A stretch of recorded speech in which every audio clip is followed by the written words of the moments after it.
Des fois, je m'auto-soule, vraiment. Aujourd'hui, je vais vous parler un peu plus de moi. Et surtout, un petit peu de la couture et moi. Parce qu'on a une relation vraiment très particulière. Et je voulais en profiter de faire cette petite vidéo pour vous expliquer pourquoi la couture revient sur ma chaîne. Mais comme toute bonne histoire, on va commencer par le commencement, c'est-à-dire depuis le début.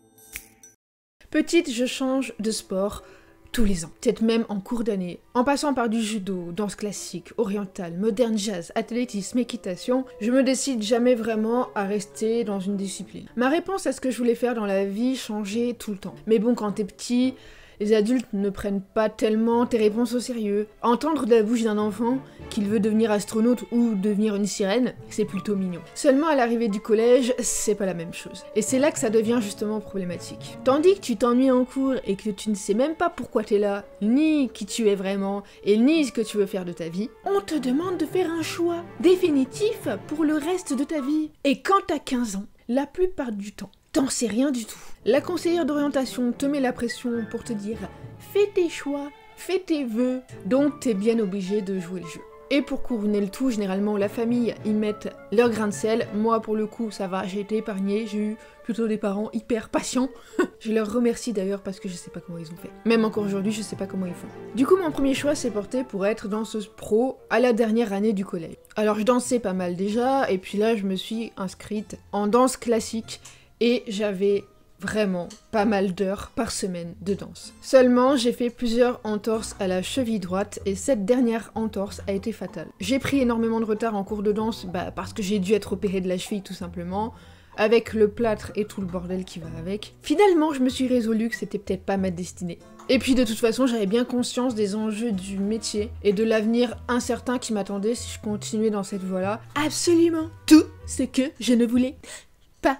Et puis, avec l'aide de mes parents, de la communication, le fait de parler et de m'orienter un petit peu, et grâce à mon nouvel ordinateur, j'ai pu chercher sur internet les métiers qui pouvaient me rapprocher du monde du spectacle, à défaut de ne pas pouvoir danser. Et moi qui étais douée de mes mains, je me suis dit, pourquoi pas coudre? C'est vrai que j'aimais bien me déguiser, on avait toujours fait ça avec mes parents, j'aimais bien aussi découper mes vêtements, désolé maman si tu regardes cette vidéo. Et j'avais déjà resserré mes jeans pas de def à la main pour en faire des slims ultra moulants. La mode du collège de l'époque qui laissait à désirer avec les sacs beaucoup plus bas que tes fesses. Il y avait vraiment aucun style.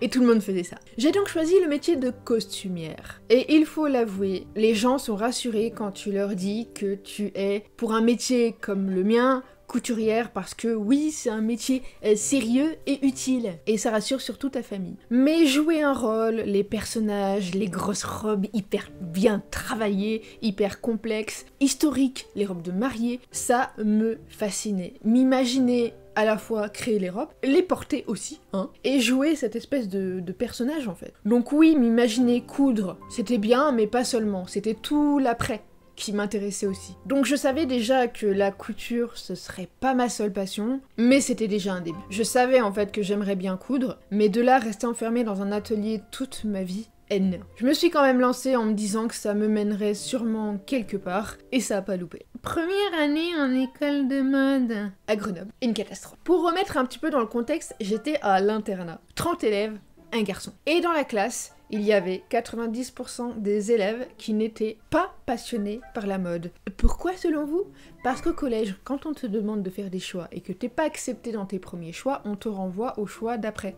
C'est-à-dire les derniers, ceux que tu voulais pas vraiment, mais t'as mis ça parce que voilà. Parce que la mode c'est cool, c'est classe, et puis bon, s'il faut choisir un truc, on va faire ça. Donc ça veut dire que 80% de la classe n'en avait complètement rien à cirer de la couture, de l'art, de la mode, vraiment pas passionné. Il y avait une sale ambiance dans la classe, il y avait énormément de conflits avec des élèves et des profs. On pouvait pas passer un cours tranquille. Il y avait aussi un esprit de mode que je détestais, un peu superflu, enfin superficiel quoi. Je me sentais pas vraiment à ma place.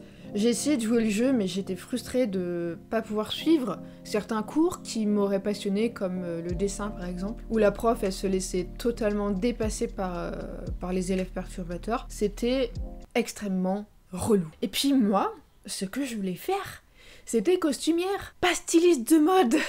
Alors du coup, je me sentais vraiment pas à ma place. Au final, c'est dans mon désespoir que j'en ai parlé à mes parents, de ce qui arrivait à l'école et tout, dans les cours, à l'internat aussi. Et après quelques recherches, on a découvert le fameux DTMS. DTMS, c'est quoi? Diplôme du technicien des métiers du spectacle. Et il y a plusieurs options dans ce diplôme qui est reconnu par plusieurs professions, comme être habilleuse. Habilleuse, c'est-à-dire, c'est le premier palier avant de devenir costumière. C'est-à-dire que tu vas habiller les comédiens en coulisses, tu vas entretenir leurs costumes, tu vas les aider à s'habiller aussi quand c'est des moments de rush où ils doivent changer, il y a des transitions, bref, tu vois un peu le délire. Donc voilà, je suis allée aux portes ouvertes à Annecy, et en écoutant les profs raconter les projets qu'ils faisaient avec leurs élèves et tout, l'ambiance générale qu'il y avait, enfin, qui émanait de l'école, j'ai fondu en larmes. Et en fait, c'est là que je me suis rendu compte que oui, c'était possible de construire des choses avec des vrais passionnés, des gens qui sont investis, que ce soit autant de la part des élèves que des profs, et surtout avec des personnes bienveillantes qui étaient pas dans ce truc superficiel et tout. J'ai donc postulé aux 2 écoles les plus proches de chez moi.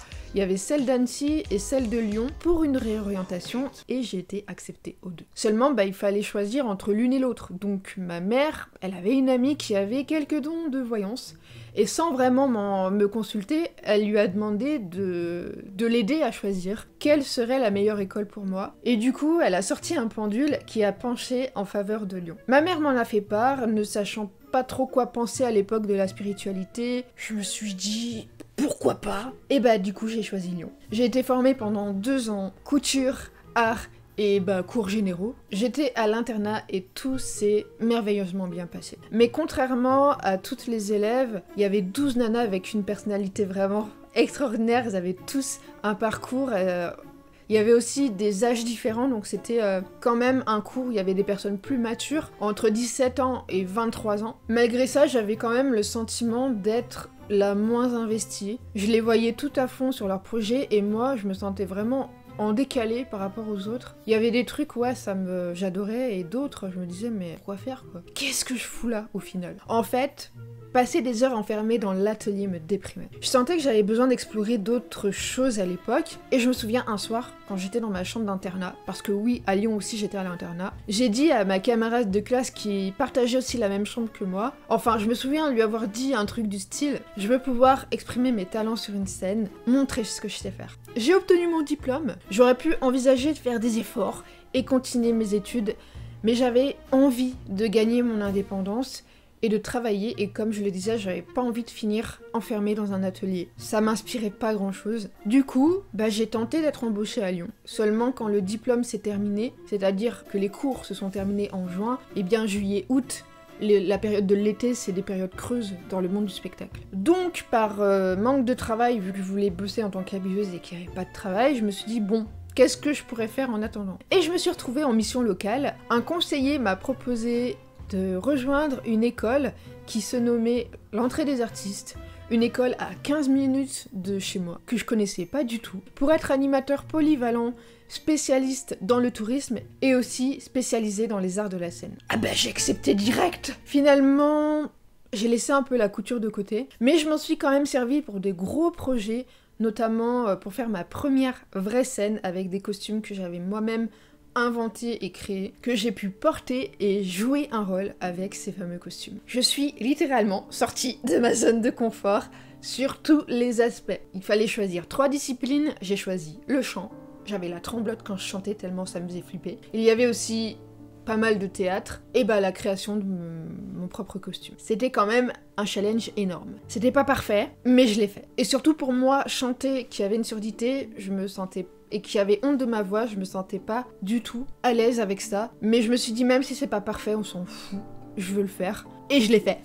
Et puis après ça, j'ai enchaîné les boulots dans l'animation, surtout dans le tourisme, mais cette vie-là, elle ne me permettait clairement pas d'avoir une vie privée. C'est un métier extrêmement fatigant, extrêmement intense. C'est cool pour un temps, mais faire ça toute ma vie, clairement non. J'ai essayé de l'animation en périscolaire, en centre de loisirs et tout, mais c'est quand même énormément de travail investi, des heures non payées. Donc j'ai réfléchi vraiment à ce que je voulais faire et c'était très clair. Je le savais depuis toujours, être libre et indépendante. Mais comment?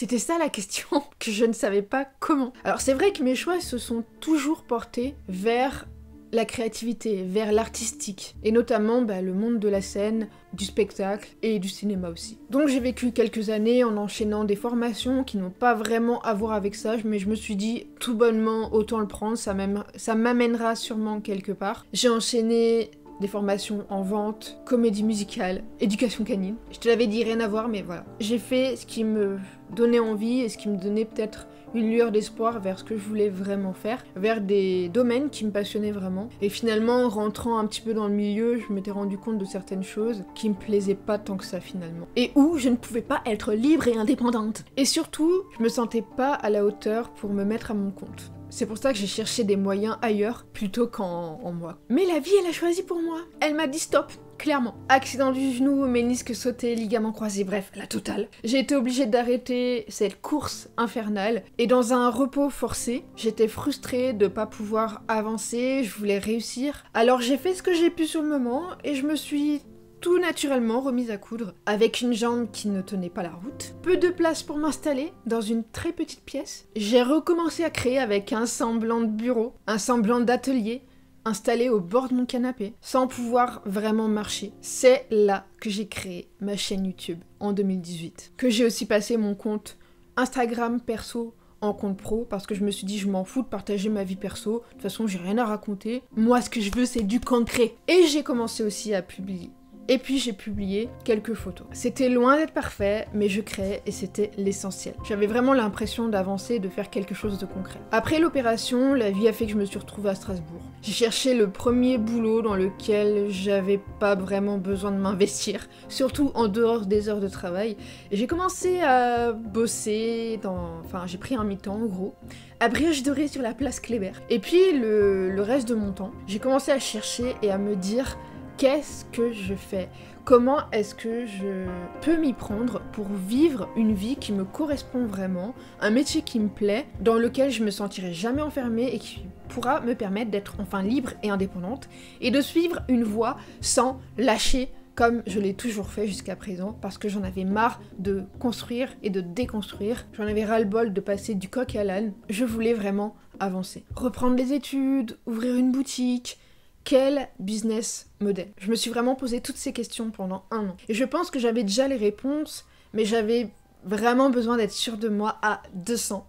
Et au final, les premières idées, tes premières idées, les impulsions sont toujours celles qu'il faut suivre. Être youtubeuse me faisait rêver, mais j'étais extrêmement introvertie. Donc en 2018, j'avais créé ma chaîne YouTube, mais j'avais tellement peur de me lancer que j'ai créé 1 ou 2 vidéos et finalement je suis pas allée plus loin. Et puis j'avais pas vraiment de vision globale, je savais pas où j'allais, je savais pas ce que je devais créer, ce que je voulais même créer, je savais pas quoi faire. Parce que j'avais trop de passion, plein d'envie et tout, et du coup j'ai rien fait. Enfin j'ai commencé mais j'ai pas continué. J'étais extrêmement introvertie malgré des cours de théâtre qui m'ont débloqué clairement, et des expériences passées comme le fait de chanter sur une scène. On ne change pas qui on est. Je suis toujours quelqu'un d'introverti, mais je pense qu'on arrive à s'améliorer. Et j'avais une peur bleue de me filmer. J'avais honte de ma voix, de mes coutures imparfaites. Et puis, la scène, c'est différent de parler devant une caméra, comme au cinéma, ça n'a rien à voir. Et comme je le disais, j'avais pas envie de faire uniquement de la couture. Je voulais tout faire. Finalement, j'ai commencé à me lancer. Je me suis auto-formée en passant des heures à regarder des vidéos de comment réussir sur YouTube,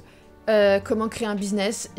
En fait, je me suis formée toute seule, j'ai fouillé toutes les vidéos de YouTube, clairement. J'ai commencé à faire quelques vidéos sur YouTube qui n'ont pas vraiment fonctionné, il y avait très peu de vues. Au final, je ne voulais pas du tout faire de tuto couture. C'est pas vraiment ce que je voulais faire. Malgré mon entourage qui me poussait à le faire, honnêtement, ça m'inspirait rien du tout.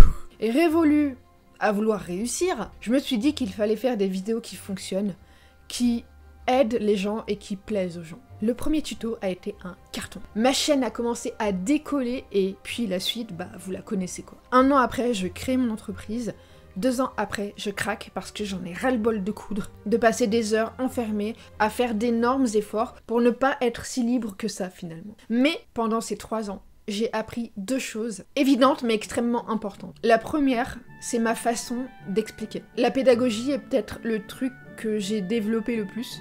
sans vraiment m'en rendre compte, et sûrement beaucoup aussi grâce à l'animation. Et en fait, j'en ai réellement pris conscience grâce à vos commentaires. Et c'est comme ça en fait que je me suis dit que réaliser des cours de couture et réaliser des formations, c'était quelque chose qui avait vraiment du sens pour moi et que j'avais aussi beaucoup vécu dans ma vie. Je me suis énormément formée, je me suis dit ouais, ça m'inspire plutôt pas mal. C'est quelque chose que je vais aimer. La deuxième, ça a été la gratification d'aider les gens, d'aider les autres. J'aime aider, je le fais tout le temps. Et je le fais comme je veux parce que j'aime l'humain. Et je le fais naturellement, quoi. J'aime bien, forcément pour des sujets qui m'inspirent et que j'aime.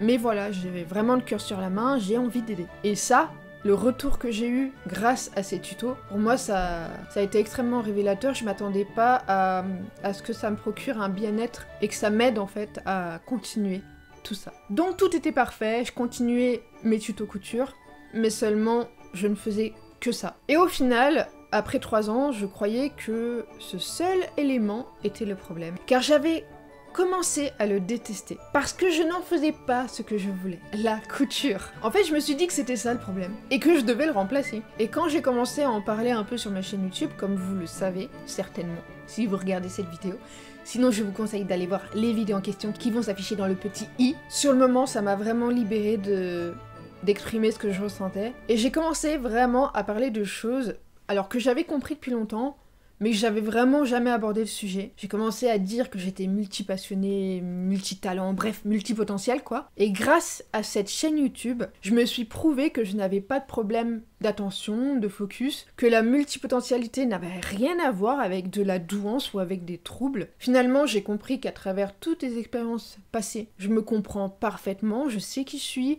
je sais comment gérer tout ça maintenant. C'est pourquoi j'ai commencé à exprimer ce choix de cœur, clairement. Hein. Vouloir aider les gens qui sont comme moi. Seulement, il manquait un truc. Il manquait quelque chose que je n'ai pas su identifier sur le moment. La fibre artistique.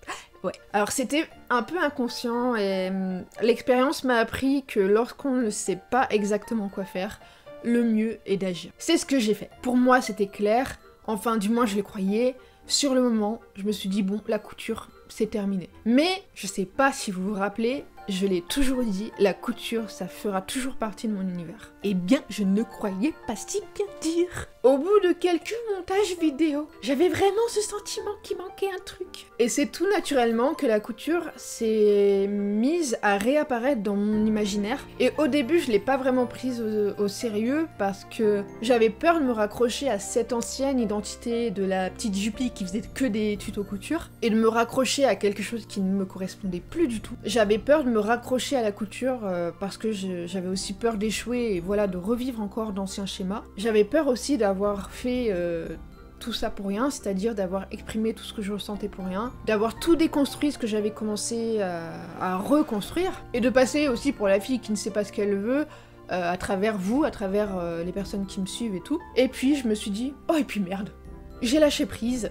Et c'est là que mon imagination débordante m'a donné des idées, vraiment beaucoup d'idées. Des mix entre mes différents domaines d'intérêt, qui n'ont absolument rien à voir les uns des autres. Développement personnel, business, multipotentialité, et la couture, notamment. Et je me suis dit, oui, je peux tout faire. C'est exactement ce que j'enseigne. Et c'est ça qui me rend unique aussi. Alors oui, la couture et moi, bah c'est une histoire d'amour finalement. Un coup je t'aime, un coup je te déteste. Malgré l'avoir rejeté à plusieurs reprises, la couture, ça revient toujours. Maintenant que je l'ai acceptée et qu'elle refait partie de ma vie, il y a des erreurs que je ne referai plus. Comme par exemple, comme ce que j'ai fait pendant 3 ans, me concentrer uniquement sur la production de contenu qui finalement ne me permettent pas de bien vivre de ma chaîne YouTube, de trop m'enfermer dans un style de vidéo et de trop donner. Ça, c'est une chose qu'on ne peut largement pas me reprocher avec tous les tutos que j'ai pu faire et que j'ai enchaîné et donné. Il y avait même une période où j'en faisais 3 par semaine.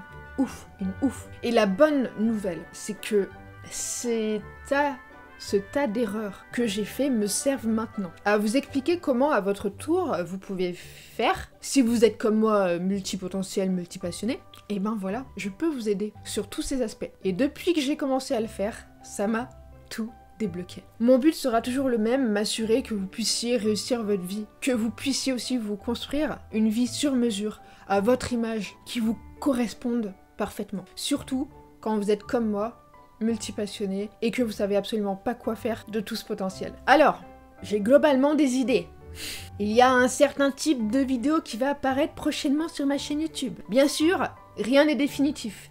Mais ça, ce sont mes premières idées qui peuvent être évolutives. Mais je pense que je tiens le bon bout. Il y aura aussi des vidéos de mix entre la couture, des idées de business, de l'inspiration. Bref, ça va être des contenus qui vont avoir pour but de vous divertir, mais en même temps de vous apprendre vraiment des trucs hyper concrets. Ça va sûrement vous aider à concrétiser vos projets, d'ouvrir un petit peu plus votre culture. Je vais vous montrer des moments forts, parce que je vais me challenger en tant que couturière, styliste ou modéliste, bref, appelez ça comme vous voulez. Voilà un petit peu mes quelques idées qui, comme je le disais, ne sont pas définitives, peut-être évolutives, j'en sais rien du tout, mais c'est ce que j'ai envie de faire et j'ai déjà prévu tous les contenus de tout l'été. Alors déjà, si l'idée vous emballe, dites-moi ce que vous en pensez, je vous lirai avec grand plaisir. Je n'ai pas parlé tuto couture.